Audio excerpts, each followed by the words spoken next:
is one of the few people who's spent his whole career at one institution.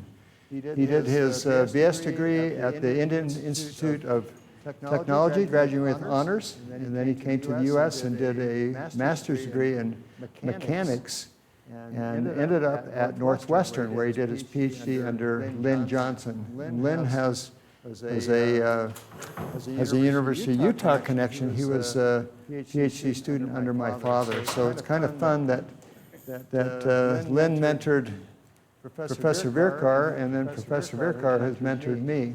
He came to Utah 5 decades ago, and at the time he came, the University of Utah was just starting work on a sodium-sulfur battery needing a beta double prime aluminum electrolyte manufacturing facility. And Ron Gordon, who started this with Al Sosin, didn't have any background in beta alumina. They just jumped right in. The work had been done by Neil Weber and Joe Kummer at Ford, and so they learned how to do it. And Anil was instrumental in them being successful, and he ended up helping to co-found a company called Ceramatech that lasted for a few decades.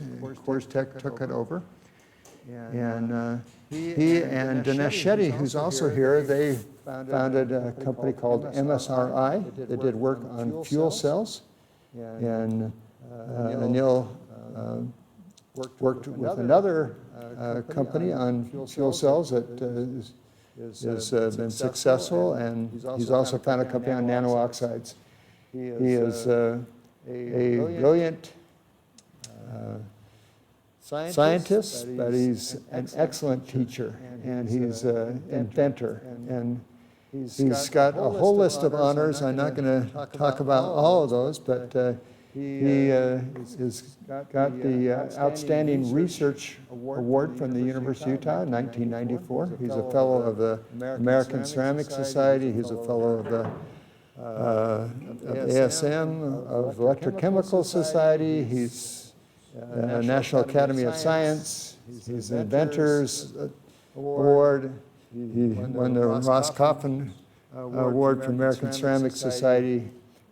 We are so fortunate to have him as a faculty member, and he's finally decided he's going to retire. And we are so thankful to have him come today, and we'll turn the time over to Professor Anil Virkar, distinguished professor.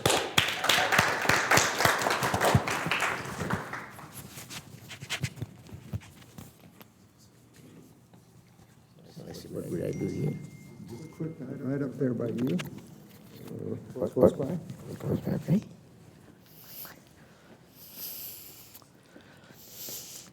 And this goes, this. You can just advance With this, right? Okay, perfect. Thanks very much for coming. And I just want to tell you that Professor Kettler and myself, we have worked for many, many years, published a number of papers. Professor Shetty and myself, I also worked on many, many papers. Okay. My collaborator on the technical part here is Professor Xiaodong Zhao. He is of the University at Connecticut, and he was at University of Louisiana until that's why Professor Shetty asked me that question. So the title is Thermodynamic and Kinetic Considerations Concerning Stability and Activity of Core Shell and Alloy Catalysts for Proton Exchange on your shell side. And it's a long title. Now let's see. Okay. My first 2 slides are the most important of this stuff. Okay? Rest doesn't matter. All right? Okay. I list my mentors. One of the greatest things I found in my career is having good mentors is what makes you successful. So I just want to tell you, my father received PhD in organic chemistry in 1942. That was 2 years before I was born.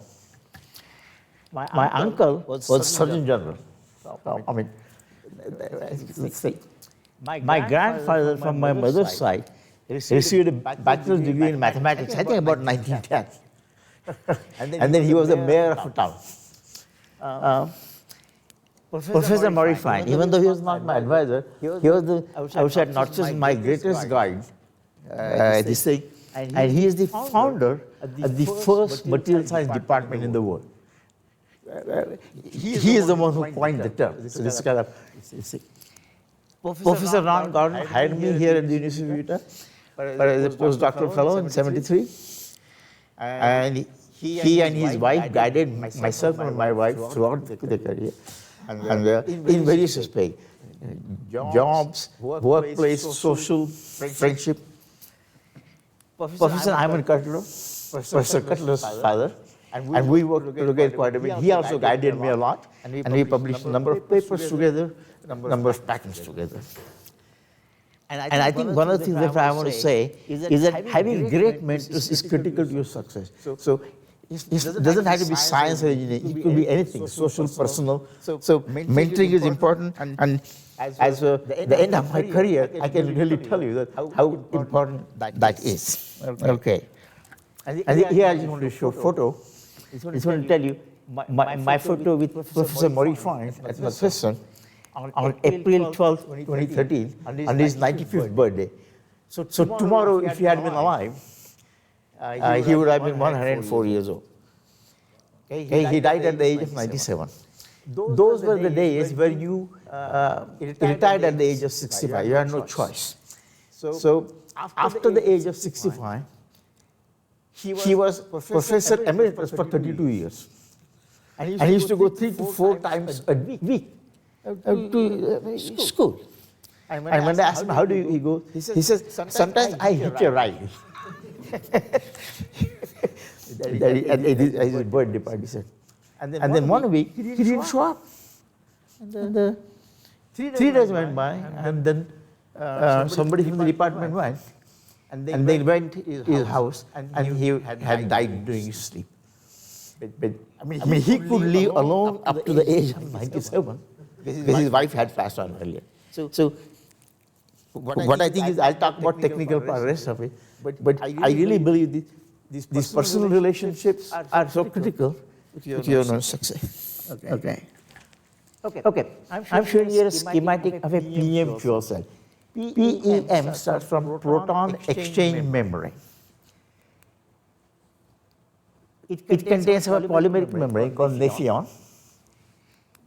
It conducts protons. So on one side, you put fuel in, which is hydrogen.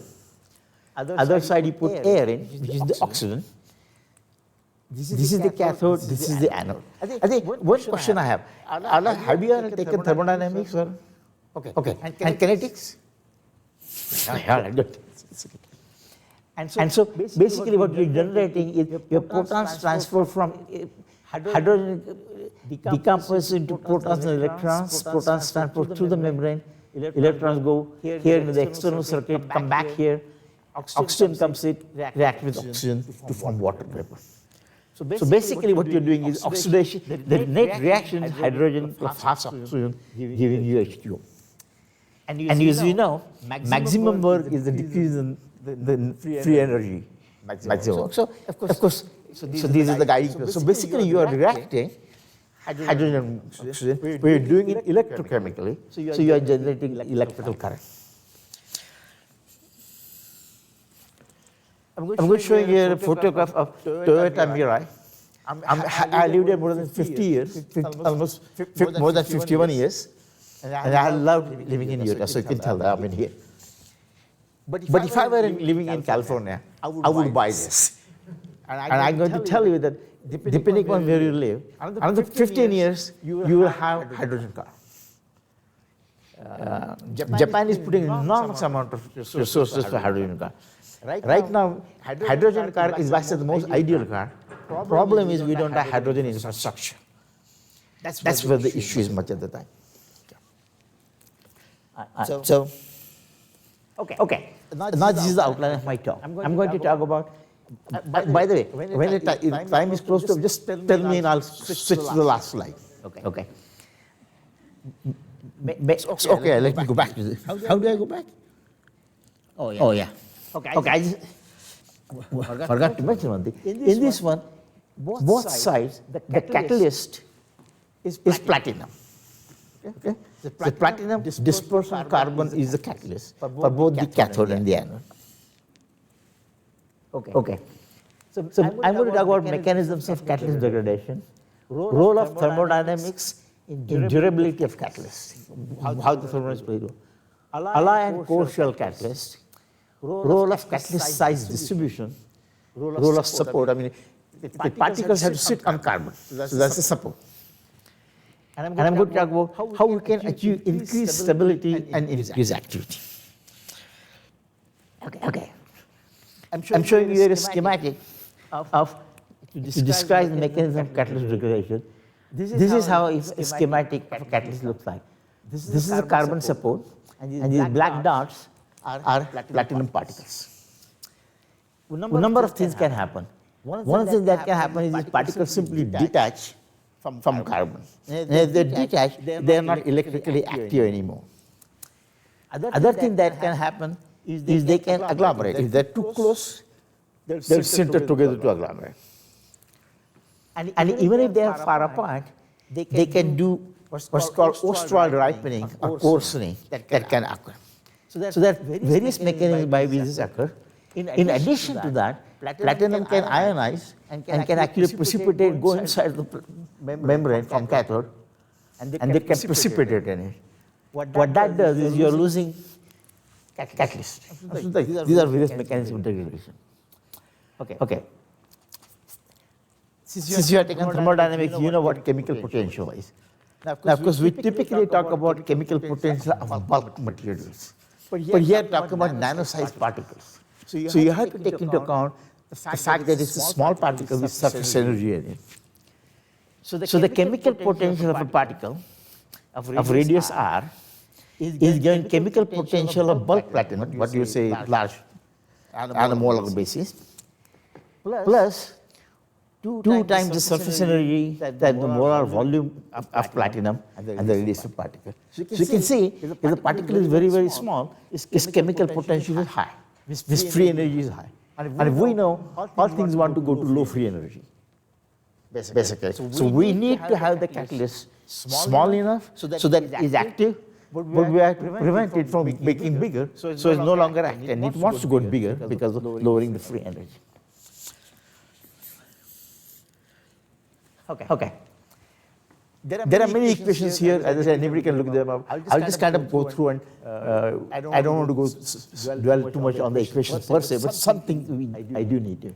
So just want to tell you, at room about 80 degrees, bulk platinum, 300 degrees, bulk platinum, the Gibbs free chemical potential is minus 147.75 kilojoules per mole.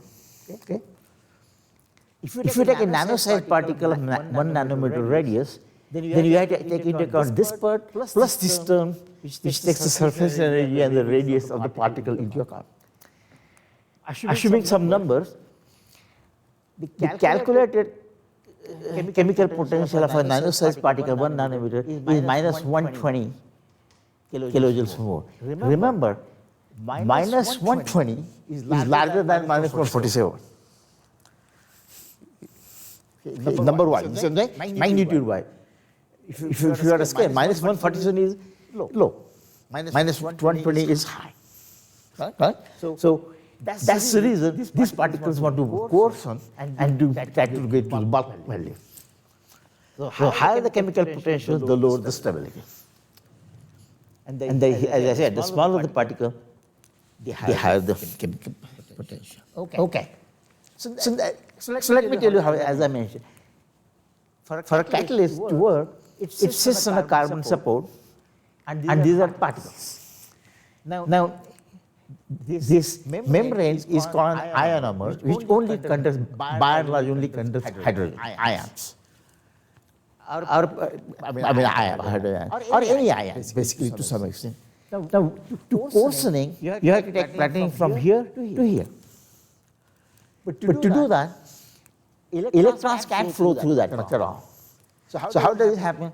Platinum here, smaller particle, dissociates with platinum 2 plus 2 electrons. Platinum 2 plus goes through across here. Electrons go through here, and they meet again.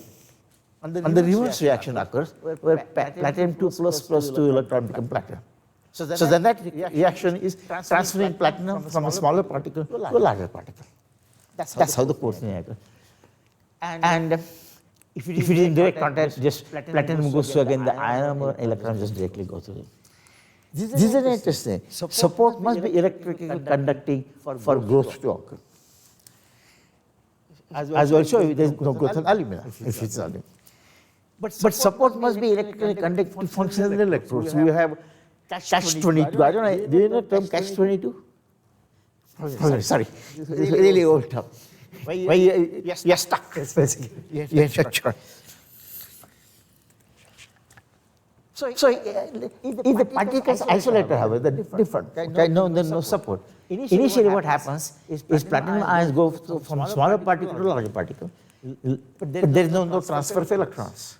So the larger particle becomes positively charged, this becomes negatively charged, and then basically what's called electrochemical potential, when they become equal, there is no further growth. So isolated particles don't grow. But isolated particles don't work as an electrode either. So you have a... Correct. So here I'm showing some transmission electron micrographs of commercially received platinum by a company called ETAC, supported on carbon. This is a TM micrograph. This is the carbon, and these are black dots, the platinum. I'm just showing the same one here with a larger image. Again, this is the platinum, and this is carbon sitting on it. If you put it 1 week in nitric acid, there's slight growth because there's not much dissolution of platinum in nitric acid. You might make the particle. But if you take and put 1 week in platinum tetrachloride solution, enormous growth occurs. You can see from here to here, substantial. The reason I'm choosing giving the reaction as PT2 plus, because that's the main reaction that occurs. But if you hate PTCl4, there's always a small amount of PTCl2 in it. The solution that you're going to use is PTCl4. But the one that's active is PT2 plus, not PT4 plus. Okay.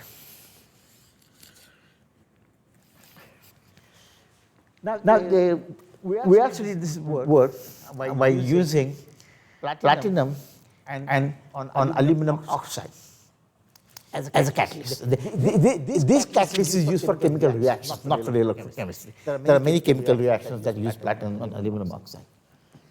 But so the same thing, 1 week in platinum chloride solution, there is no growth.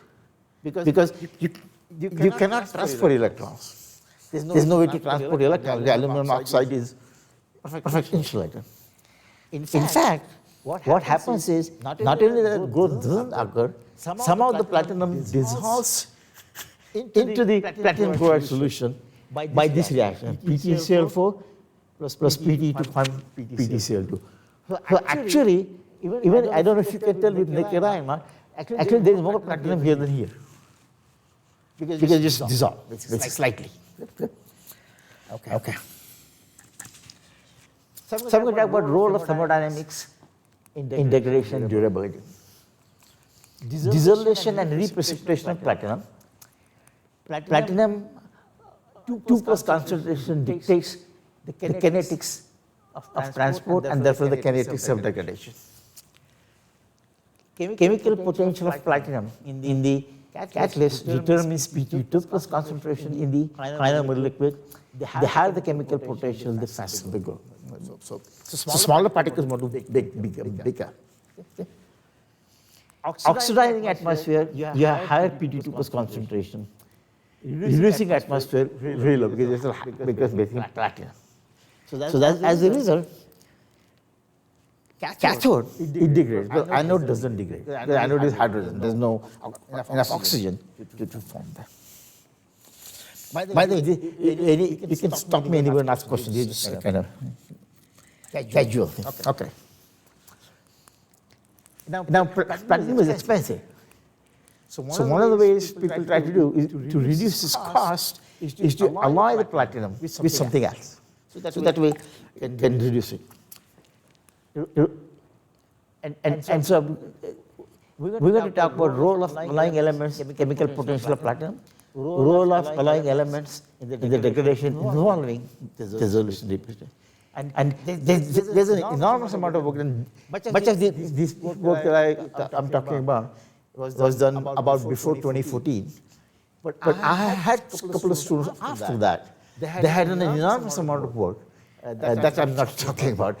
Alex Zendi was the last student who I worked on platinum catalyst with me. He works for Micron. And Li Xiang was one of the students who did palladium catalyst as well. Never got around to publishing yet. Okay. So alloy catalyst. As I said, the reason we want to use alloy catalyst is because platinum is so very, very expensive. So I'm showing you here small particle, large particle of alloy catalyst. So what happens in smaller particles in the solution or liquid, leaching occurs of both platinum or alloying element. It's kind of dissolved into it. Then what happens, and here initially that happens here as well. But after a while, what this platinum does is deposits on this larger particle. And I'm not showing you carbon here, but there's carbon, of course. And then doing that, what happens is you form a core shell catalyst. So the shell of platinum and core of platinum alloy. So when that happens, I'm just going to, before I show the equation, you see in this one, chemical potential of platinum in the alloy is low because it's alloy. The chemical potential on the surface is high because it's pure platinum. So eventually a situation can come where there's kind of a quasi-equilibrium and further growth stops. But this keeps on dissolving anyway. Okay. Again, many equations, but I'll just kind of just. If I were to take a particle of radius r0, then its chemical potential is given by this. And I'm just showing you here the A platinum is the thermodynamic activity of platinum in the alloy, whatever that alloy is. When this core shell catalyst forms in situ, then what winds up happening is that in the surface, however, you have a situation where it's pure platinum. And as a result, the chemical potential for platinum of this particle with core shell has this one and no alloying terminate. This is the surface. So eventually time comes when they're about equal, and I don't know if I put this equation or not, but I put it in and just we won't worry too much about it. Okay. If you do that, eventually time comes, this chemical potential become almost near equal, and that happens. Then the radius of these particles become given by this. In this one, this activity of platinum requires two things: concentration of platinum and activity coefficient. I use theta for activity coefficient because I'm using gamma for surface energy. As we know, we typically use gamma for activity coefficient. Here I'm using theta. And this theta depends upon partial molar enthalpy of platinum in the alloy. Here, partial molar enthalpy is of dissolving. We can do the thermodynamics. So you need to measure activity of platinum in PT alloys, and let's say PT3CO. This is most commonly used. It turns out that PT3CO is not very good thermodynamically material for catalyst. Okay, let me mention. Platinum cobalt is not an ideal system. That's because platinum cobalt wants solid solution over white. It is much of the region is solid solution. So the activity doesn't change a whole lot until you go to this. And then in addition to that, you have this like a regular solution miscibility gap. So based on if you calculate the thermodynamic regular solution interaction parameter is about minus 2000 joules per mole. So from that, if you have to calculate, it turns out that this value is only 0.75 kilojoules per mole, which means you're not being able to lower activity as much as you would have liked to be. But still, if you put some numbers in, it goes to about minus 119 instead of minus 1 something number that I show you. In the end, I'll show you again those numbers. Okay. So I'm going to show you platinum aluminum system. I mean, you think aluminum is so easily oxidizable, why would anybody think about aluminum? There are reasons for it. So I'm going to say, firstly, there are many platinum aluminum intermetallic compounds, which basically means in this region, which I'm showing the blue arrows, platinum concentration is pretty high, but activity of platinum within the alloy is pretty low. Can do thermodynamic and can. So this should increase stability. Okay? So the different currents are expected to be low. This should increase stability. But we need to determine a core shell catalyst can be formed. The aluminum is easily oxidized. That's the problem.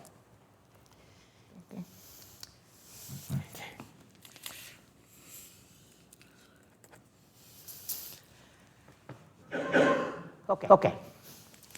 So the idea is to make a core shell catalyst because of the expense of platinum. So what do we need? We need epitaxially matched platinum shell over the core. So that is epitaxially matched. You want interface that's completely contiguous lattice lines that are contiguous between the core and the shell. Otherwise, you don't want dislocations all as best as possible. One of the most important things that is not understood well is that the tensile stress decreases chemical potential. And one of the best papers I have read, and that's the hardest paper to read, is by called E.A. Flood in Canadian Journal of Journal of Chemistry. And here I didn't put the slide in. If I were to ask you the following question, supposing this is a saturated solution of sodium chloride, okay? I'll just give you a simple example. And I put a rod of sodium chloride, it is attached to the beaker, and I put a weight on it so that it is put in tension. And keep it for a while. What do you think will happen? Over a period of time. Intuitively think nothing will happen. But what will happen is because the chemical potential of sodium chloride, both sodium and chlorine ions, is lower because you're putting in tension. Sodium chloride from the solution deposits on it. So you pull it, it becomes fatter.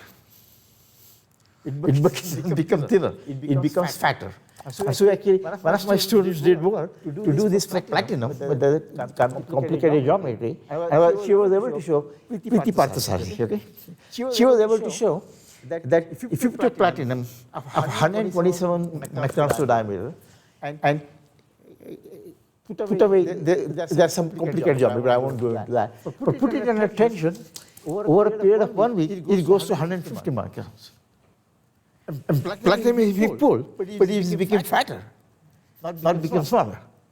And much of the time, many people tend to use strain energy as a part of the chemical potential. And this paper is the most important one, says that strain energy has negligible contribution to chemical potential. And physical review journal is full of all these papers that sticks on talking about strain energy as chemical potential. Unfortunately, this paper has been missed. Okay.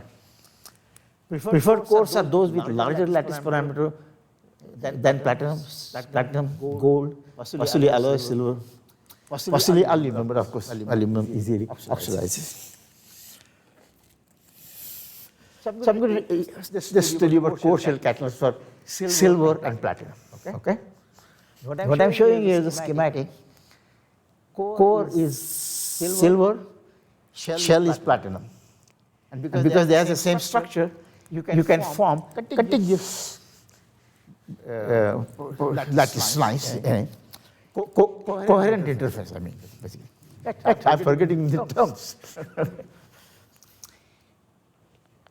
So the platinum shell in tension reduces chemical potential, so it increases stability.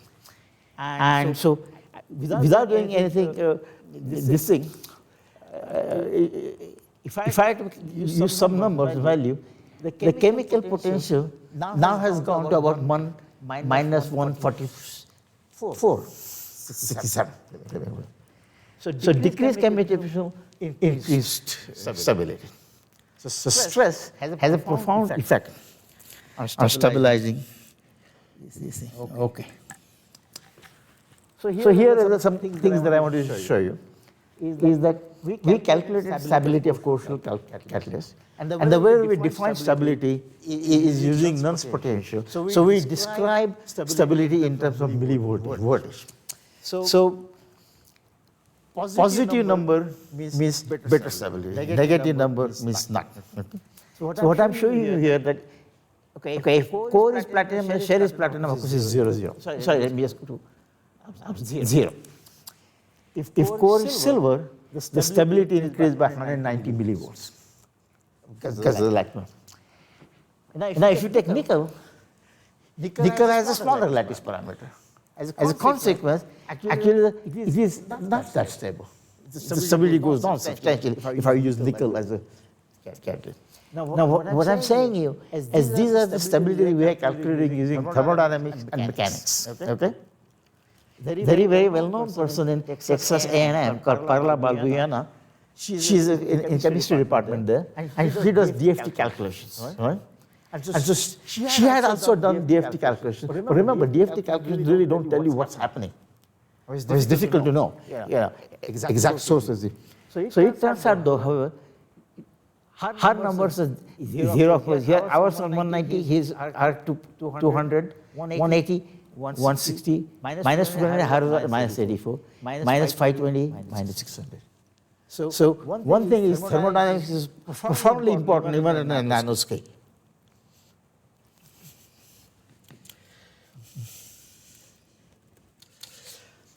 So I'm just showing. Millivolt values.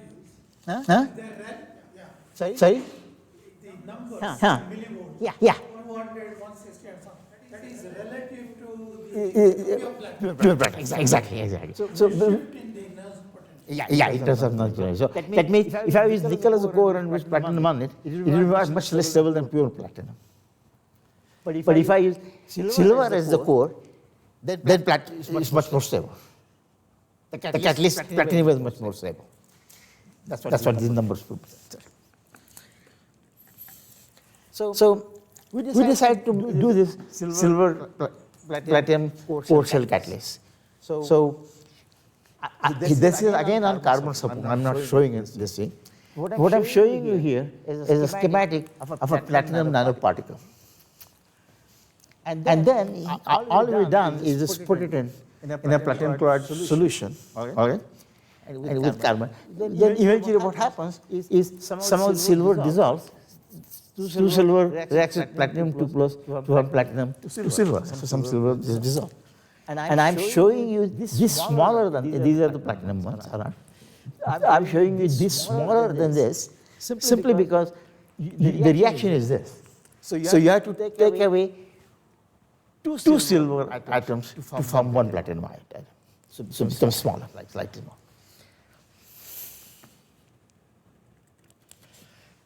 So I'm just showing some TEM images from chemical analysis. This is kind of crude. It needs to be done. I mean, today with better facilities and maybe even better experimenters who are TEM people, perhaps we could do better. What I'm showing you is the core shell catalyst in mind. This is the core, silver. And if you can see, this thin layer of platinum on it. I'm just showing you. So there's a thin layer of platinum, and this is what I'm showing you. This is silver, and this is platinum. But because of the fact it's a spherical particle, even in the center, there is the cross platinum. So you have to go through platinum shell, through that. So what I'm showing you here, chemical analysis is done, and a core shell catalyst. This is the central region, this is the core area. Yes, this is the core area. And this is the platinum, because the platinum is there everywhere. You can avoid that. And this is the peak for silver. And this is our attempt to do the shell. And what we see, the platinum is about the same, the silver seems to be a little bit less. But that's what I'm saying. This needs to be done much more carefully than we did. But I think if you can do with better TM, we might be able to isolate, and so that we can go to really what half a nanometer, 2.2 nanometer scale, and actually do the chemical analysis. We do that. Okay. Now I'm going to talk about particle size distribution. It's difficult to make, when you make these nanoparticles, they're not all the same size. This is average particle size, we know, but they are different size. So I'm going to talk about average catalyst size is 8 to 10 nanometer. Most catalysts are polydisperse. Polydisperse means different sizes. Smaller particles shrink and larger particles grow. Driving force between the two particles again proportional to the difference in the chemical potential, the inverse function of radii. Stability of monodisperse particles, if they are all identical particles, they will be infinitely stable, if you can make them. Okay. First, I'm not going to the details of it, but I'm just want to show you that here what they've done is that supposing it's we decide to take, suppose there are particles, and we're going to say fixed number of atoms. The number of atoms we chose here, I think 642. I look at it. Am I saying it here? 642. Total number of particles 642. Okay? So when we are here, it means when we go to smaller size here, total number is fixed. At this end, maybe one particle is 640 atom and one has 2. This is an example. So it's easy to degrade. Okay? Now, if I go on this end, we're talking about particles that are very close in number. Both are about identical size. So what that does is I'm putting a logarithm of chemical potential difference. As you go to particles are almost identical size, the chemical potential difference is very, very small. If that's chemical potential difference is very small, they don't want to go because there's no way to transfer. And so I will go in detail, but I think this is a similar plot for different number of atoms. And this is what we call mean field model. I think we use mean field model in everything else, in diffusion much of the time. Again, I want to go to the equations. Forget about these equations. In this equation, total number is fixed, and we will choose a total of 641. Okay. Okay. Again, I'm showing here chemical potential difference against a difference in number of particles, atoms in one particle versus the other particle. So if I'm here, it means there is very little difference between the number. They are almost identical size. If I'm here, it means one particle is very large, one particle is very small. The one particle is small will quickly dissolve and go to this thing. Okay. So anyway, if similar problem here, this is what I want to do stability-wise. That here what I'm showing you here is log of chemical potential difference, and we're taking total of 10 atoms. So this particular particle, chemical, one has 9 atoms, one has 1. This has one has 8, other has 2. This has 7, other has 3. This has 6 versus 4. The difference in chemical potential is very small.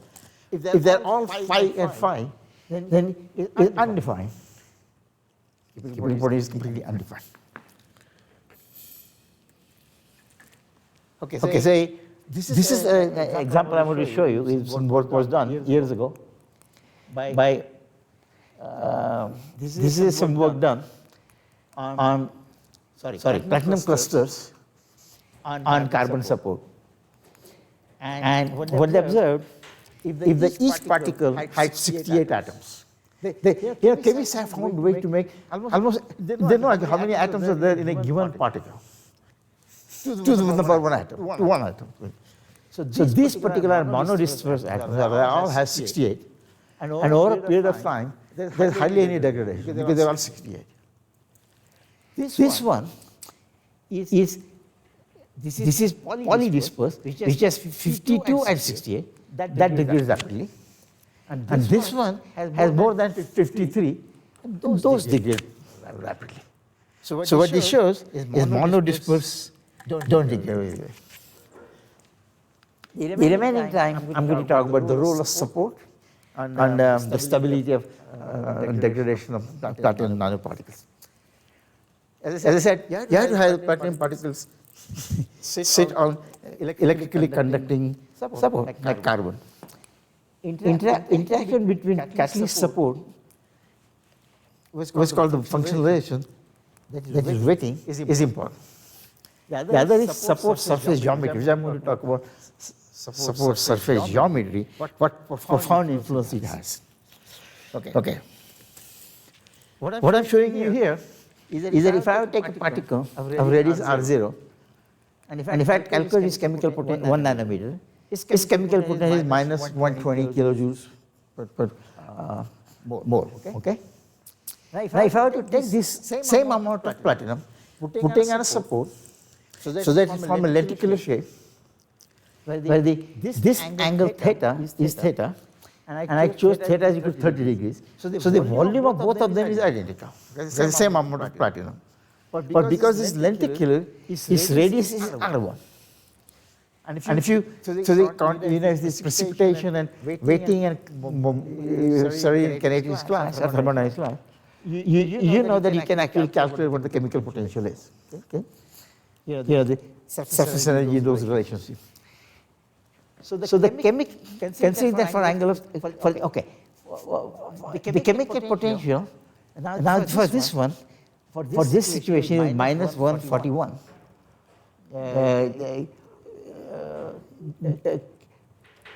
joules per mole. But if you have just a single particle, it was minus 120. And remember, minus 120 is bigger than minus 147. So minus 147 is good. Minus 120 is not so good.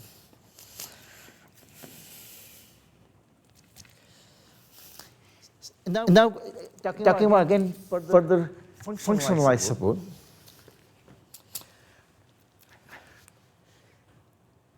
As I say, I'm comparing this with this situation. Now, as I said, the chemical potential difference radius comes out to be this, relatively, because of the contact angle.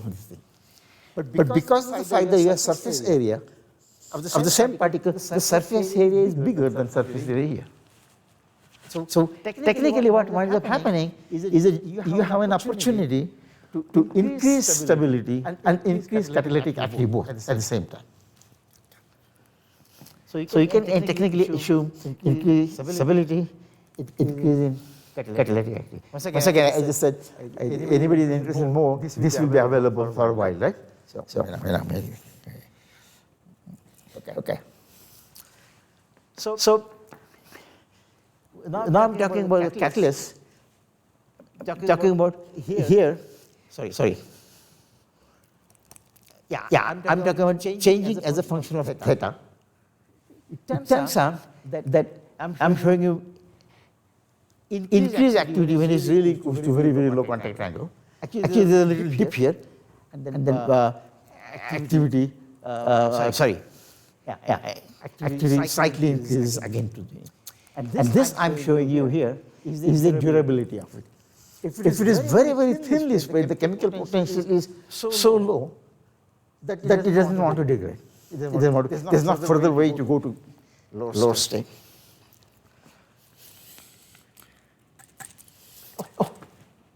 Yeah, okay.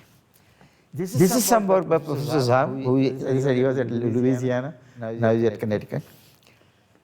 What they did is they studied what's called electrochemical active area, and they conducted this studies on PEMFC cells using platinum on carbon and platinum on titanium disulfide. Now they found and platinum on titanium disulfide has a greater stability. Now let's look at platinum is more stable on TiA to the SC. Expected stronger interaction between platinum silicon than platinum carbon, because there are many platinum silicides that form. So when you large compounds can form, then you have stronger interaction. Many intermetallics in platinum-titanium system. This means a good bonding is expected between platinum and titanium. So it's a win-win situation. And so here, sorry. Okay. This is what I'm trying to show you. This platinum and titanium disulfide before test, platinum titanium after test. This is platinum and carbon before, and platinum carbon on this thing. This TM is not that clear, but they had done some more measurements to find out that there's a growth in platinum particle and much less growth in this case, because platinum interacts with titanium disulfide enough so that it doesn't want to move around.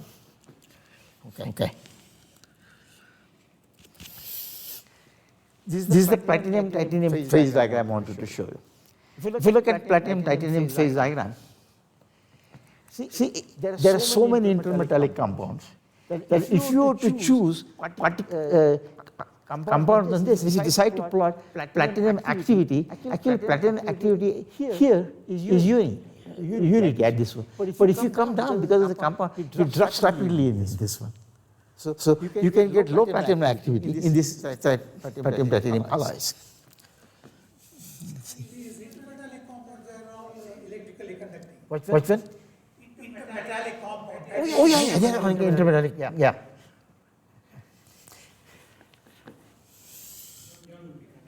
Huh? Yeah, they are conducting. Yeah, absolutely. Yeah. And here I'm taking platinum, see this silicon diagram, the same thing.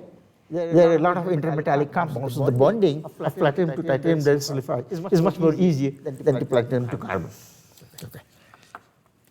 Okay. Now, my last topic is going to be support geometry. I think I did to finish in a few minutes. That's good. Supposing you take a support geometry that is a crevice. Okay. By the way, this problem was first looked into not for stability, but nucleation growth by David Turnbull. I'm sure we all know David Turnbull's name. He was at Harvard University. David Turnbull did a lot of modeling work at that time. So now if you put the same material platinum in this same one, but it's in a crevice. Okay? So it turns out angle theta is this. So now the platinum is no longer like this. It's like this. If it's like this one, then actually you are under tension. The platinum is under tension. Okay? So one can go and calculate this thing within the chemical potential calculation as well. And we have looked at, if we have, for example, we took two angles, remember. Let me go back to this one second. Alpha is this angle, okay? This crevice, alpha is this angle, and theta is this angle, the contact angle.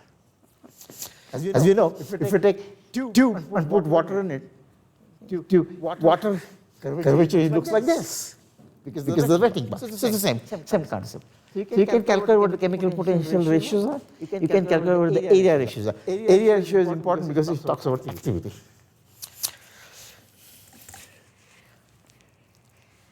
And it turns out that for the angles that I showed, because there are many calculations I won't go into it. Chemical potential, I is the initial radius of the spherical particle, or plane particle. Chemical potential of this particle in the crevice is now minus 157.75 kilojoules or more. That is lower than for bulk because of the curvature effect. So I'll just mention, compare one thing. Bulk platinum at 300 Kelvin has minus 147 kilojoules or more chemical potential. 1 nanometer particle, radius particle is minus 20 because of surface and small size.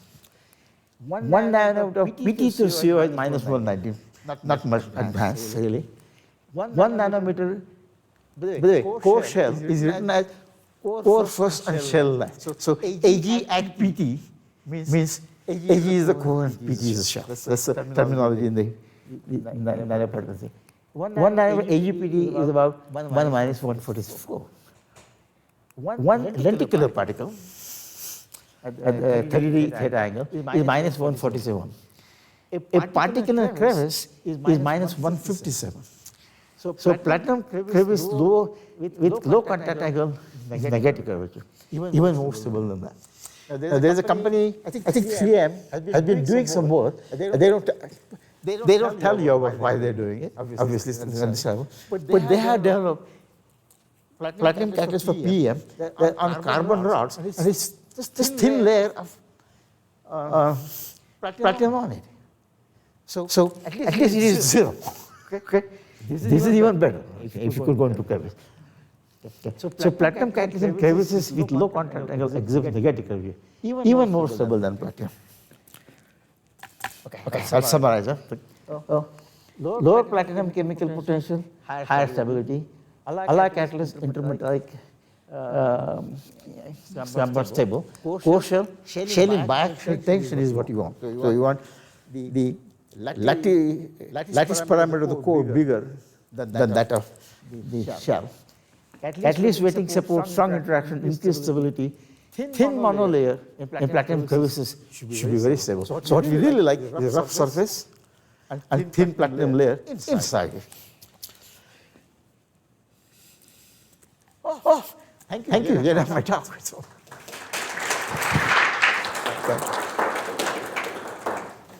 take some questions. Yeah. So you discussed in the slides how if you have too much platinum, it doesn't make it any better. There's a certain Sorry, I missed the question. You were talking about how if there's too much platinum, it doesn't make it any more efficient, but you also don't want platinum to be too thin. But you want, if it is thin, but if it is on a, if it is too thin, yes, on a regular catalyst, it will be bad because it will dissolve away. But if it is thin and you take it across the catalyst support, which is strongly bonded, and also the geometry is the same. So that's the reason I'm saying this 3M company is doing, which I think they have only 2 atom layers on that platinum. But that's because it is thin, but it's spread out in such a way it doesn't want to go anywhere. Do you know how thick that is with the 2 nanometer. And one of my postdocs, he is now a faculty member in China. He did some work on, not the air, but he wanted to make studies on carbon monoxide areas or chemisorption on platinum. So what he was able to do was platinum layer that had 4 atom layers. 4. And so basically what carbon monoxide adheres to it, carbon monoxide bonds some electrons from it, and the conductivity goes down. Because you don't have enough electrons to flow around, they're just bonded. Yeah, okay. Yeah. So on the trying to understand the thermodynamics, the chemical potential as a function of Sorry, go ahead. I'm trying to understand how what is the nature of dependence of chemical potential On stress, right? particle radius. Okay. Because of fact, the chemical potential has a PV term, right? Pressure volume term, right? And if it's a small particle, then the particle is under pressure. So if you look at chemical potential, much of is because of pressure in it. This free energy has what? PV term in it. And that's exactly the reason why the strain energy is not important. It's pressure that makes the difference, not the strain energy. The pressure is an internal pressure. It doesn't matter.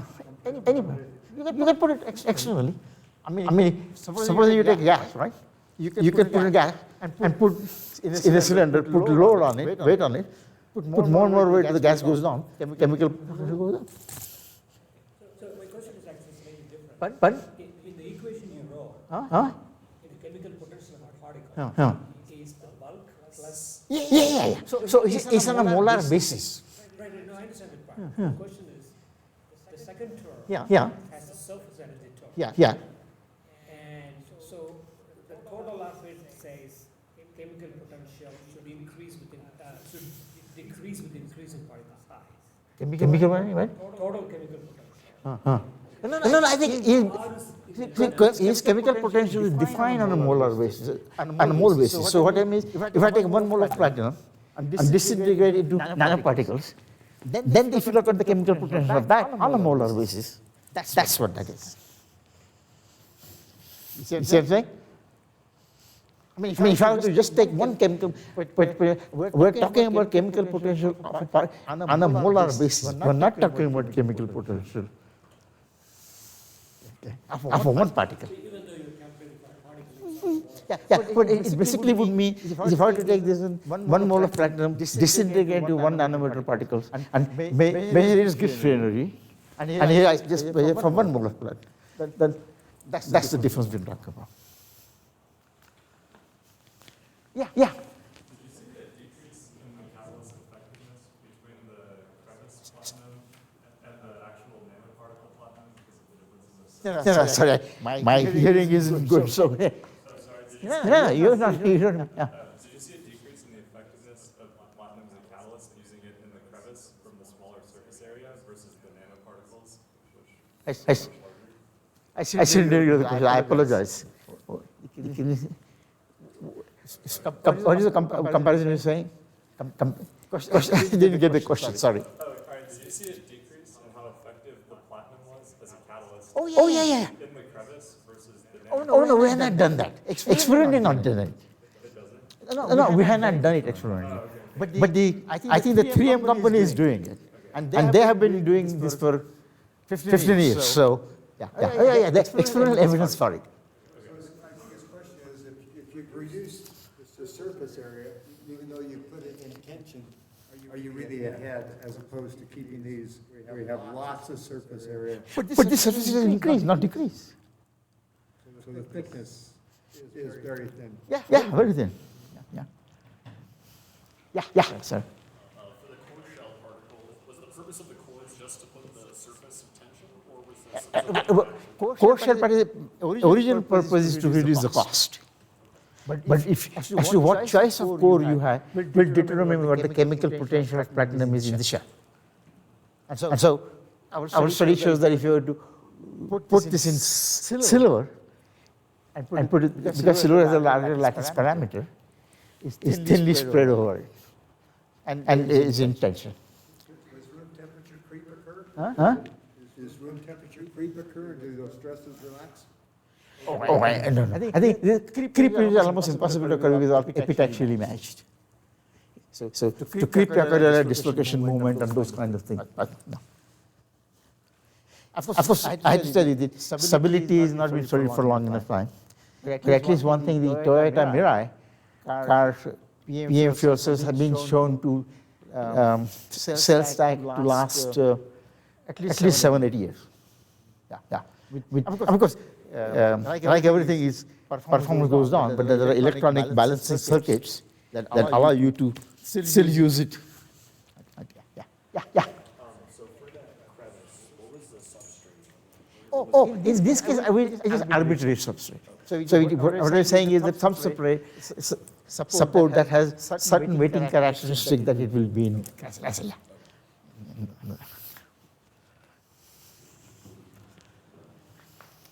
The PEM companies, anyone using these concepts in? They're using it, not going to tell us. That's the reason when during Obama's term, DOE put out this, Stephen Chu was the energy secretary, they put out these big contracts for lithium-ion battery, when Sony has been making it for years. There was no need for much of the research, and after 10 years they cancelled it. So can you talk a little bit about your entrepreneurship and what was rewarding to you and where VersaPower is today? I think, I think starting ceramic with Professor Gordon was, of course, very, very useful, basically. And there I don't want to take that, I don't say that I took the lead or anything, but I was one of them. So, and that was really rewarding, to be honest. Later, Dinesh and myself, when ceramic no longer qualified for SBIR, when I was brought over by, what's the company? Norwegian. LCAP. When they were, so Dinesh and myself started MSRI, and much of it was, there's some other contrast, but quite a bit of SBIR's contrast. And I think survived 28 years, right? I mean, just not bad. I mean, Enron did not survive that much. So it survived longer than Enron. And then we started nano oxides, but what happened was, and we were getting a lot of orders from nano oxides to get powders. We had a molecular decomposition process for making oxide. We were getting a lot of orders from Europe. But then the 2009, 2008, that downturn in economics, suddenly orders stopped. For those graduate students who are thinking about doing the professorship, can you talk a little bit about the requirements of being a professor?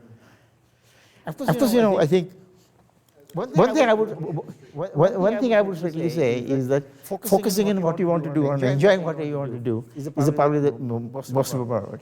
Now I don't work as hard, but I remember for years, on Sundays I used to look forward to Monday. I had something in mind that I wanted to do that. And I had to really say that I'd learned from modifying over the years. And when I did my PhD was with Lee Johnson, but the funding was all modifying. And because Lynn was a young faculty member at the time, so funding was from modifying. So again, along the same lines, like another aspect of academic career, as a scientist, as a professor, is learning. Okay. I'll tell you one thing as I forgot. One of my great mentors, and I forgot, this is what happened with old age, is Richard Boyd, Dick Boyd, okay? The reason was, when I first came here, I did my PhD in fractional mechanics of ceramics. And if there is some course that needed to be taught, Dick would ask me, Anil, will you teach it? So he kept on giving me all different courses. And one day, in the late 80s, one day Dick walks in my office and says, one of the faculty members was leaving, and then I want you to start teaching statistical thermodynamics. So I started preparing notes for that. And to me, my teaching drove my research. My research didn't drive my teaching. So it allowed me to do different things at different times. So if I did in advice, I would give teach as many different courses as you can. You learn through teaching, and you learn to do research because you're taught that.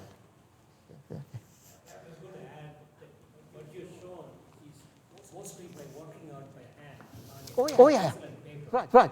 These days of computational, I think a lot of computational, there's a beauty of working out by hand. It increases your thinking about the problem. Oh yes. Actually, okay.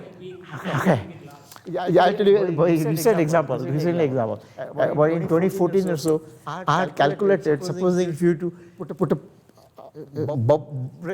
pore in UTS stabilized zirconia, and I found electrochrometry to pressurize it, and to calculate pressure distribution on those kind of things.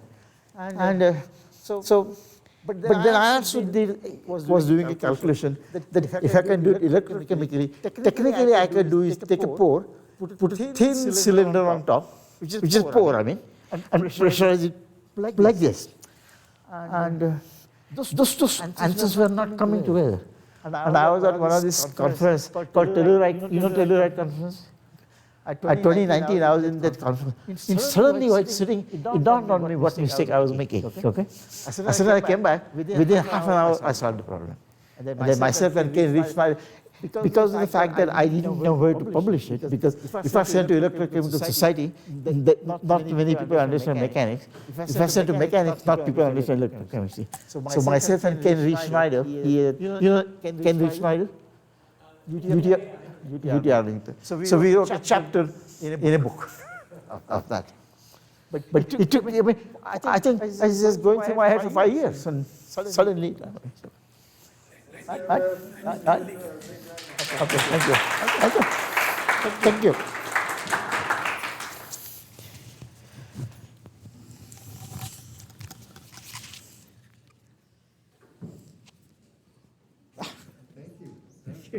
That was great. Wow. That's so fun to see all the different aspects of involved in that. Yeah.